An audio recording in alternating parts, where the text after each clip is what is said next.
የሰው ልቅምቅም የሰው ልቃቅ የሚባለው አባባል አሁን ከሩትዬ ከሄርሜላ ተብለዋል። ወይኔ ኦ ማይ ጋድ! እኔ እንዴት እንደምናገር ራሱ ዛሬ ምንም ማውቀው ነገር የለም፣ እንዳትቆጡኝ። እኔ በደስታ ብዛት ነው እንደዚህ እየተናገርኩ ያለሁት ማለት ነው። ሩትዬ ዛሬ ምን አለች?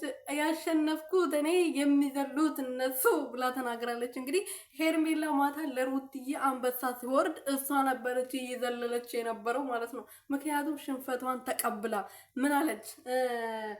ጊፍተር እንደሌለን አምነናል፣ ታብታብ እንኳን የለም፣ አቅም ያለው ሰው የለም ብላ ተናግራለች። እንግዲህ አቅም እንደሌላት በግልጽ ነው የተናገረችው ማለት ነው።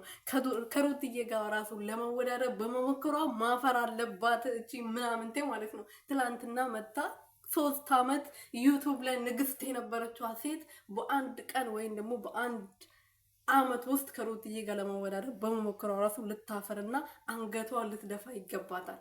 አይታችኋል አብርሃም እንዴት ሲሆን እንደነበረ ማለት ነው። እንዴት ሲሆን እንደነበረ ኔትወርክ ነው የያዘን። ላይቭ ገብታ አታውቅም እንትኑ ላይ ለዛ ነው እምቢ አላት። እኔ እንጃ አላውቅም ጌታን እኔ ምን እንደምናገር ራሱ አላውቅም ማለት ነው። ግን ማለት ነው ለሩትዬ ድል የሩትዬ እህቶች ትለያላችሁ፣ ጌታን ትለያላችሁ። ክብር ለእናንተ ይሁን አቦ።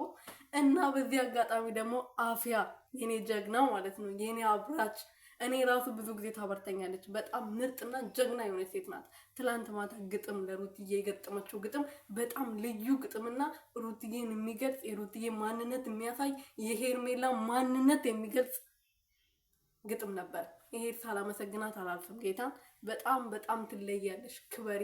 የራሷን እንትን ትታ አንዳንዶቻችን አሁን እኔ ለምሳሌ የራሴ ጥቅም የምፈልግ ሰው ብደግፍም ጥቅም ፈላጊ ነን። እሷ ግን ጥቅሟን ትታ ላይቭን መቅዳት ትታ እዛ ላይ ቁጭ ብላ ከሷ ጋር እንትን ስትል ነበርና በጣም ምርጥና ጀግና የሩትዬ እህት ነሽ። በርችልን። ከዚህ በላይ ትልቅ ሰው ሆነሽ ከዚህ በላይ በቃ ዩቲዩብሽ አድጎልሽ አንቺን በሚዲያ ታዋቂ ሆነሽ የምትፈልጊበት ደረጃ እንድትደርሺ የሁላችንም ጸሎት ነው። የኔ እናት ተባረኪ። መድኃኒዓለም ይባርክሽ።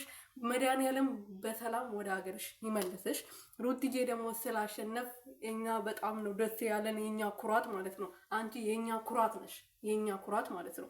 ሰላም ቤተሰብ እንዴት ናችሁ? ደህና ናችሁ ወይ? ዛሬ ጎሮሮዬ ራሱ ደርቋል ማለት ነው። ማታ ስጮህ ነው ያደርኩት ማለት ነው። ሰዎች ምን ሆናችኋል እስከምንባል ድረስ ነበረ ስንጮህ ያደር ነው ማለት ነው።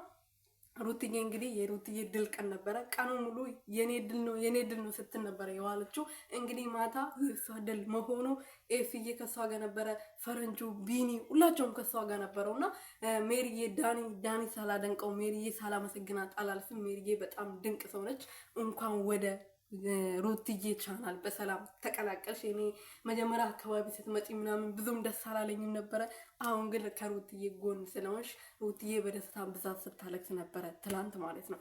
ግን ማልቀስ አይገባትም፣ መሳቅ ነው የሚገባት። እሷ አቦ መሳቅ ነው የሚገባት ማለት ነው። ሁልጊዜ ትሳቅ፣ ሁልጊዜ ትጫወት። እኔ የሄርሜላ ልክ አንበሳ ሲወርድ የምትይዘው የምትዘለው የምትስቀው ነገር እኔ ከፊቴ ሊጠፋ አልቻለም። የምር ማለት ነው አይደለም እኮ አንበሳ ዘር ማለት ነው። ጌታ ኔትወርክ እያስቸገረኝ ነበረ። ስትዘል ምናምን ለሳ እየወረደ መስሎኝ እየደነገጥኩ ልቤ እየመታ ነበረ ማለት ነው። እና በኋላ ላይ ሳይው ለካ አንበሳው የወረደው ለሩትዬ ምኑ አንበሳ ከነ ልጁ የሚወርደው ለሩትዬ። አንድ አንበሳ ሳይው አንድ አንበሳ ወርዷል መሰለኝ ከጌም ውጪ ማለት ነው። ከዛ በኋላ አፍሮ እንግዲህ እንኳን ደስ አላችሁ እንኳን ሳይሉ ድምጻችሁን አጥፍቶ ጠረጋሉ እንግዲህ እንደምታዩት ማለት ነው። እዩዬ ጀግና የሩትዬ ወንድም የሩትዬ መከታ ማለት ነው። ከሌላ ሰው ጋር ቢሆን ሌላ ሰው አግዞትም ቢሆን ከጓደኞቻቸው ከነ ቢኒ ጋር ከነ ፈረንጁ ጋር ቢሆንም ማንነቱን አሳይቷል። መችክ አቦ መችክ ጌታን መቻችሁ። እና እንደ ትናንትናው ላይቭ ፊልሚያ እኔ አይቼ አላቅም። ቲክቶክ ዩቲዩብ መከታተል ከጀመርኩ ጀምሮ ማለት ነውና ይመቻችሁ። ለማንኛውም ፈጣሪ ባርካችሁ። ከሩትዬ ጎን የነበራችሁ በሙሉ ሁላችሁም ሩትዬ እንግዲህ በደስታ ብዛት ማመስገንም አልቻለችም። ለማመስገን እንግዲህ በትንሳኤ እንገባለን ብለዋል ማለት ነውና በትንሳኤ ደግሞ እንጠብቃችኋለን። ትላንት እንግዲህ በዓል ነበረ። ከነ በዓሉን አደመቀችልን ሩትዬ።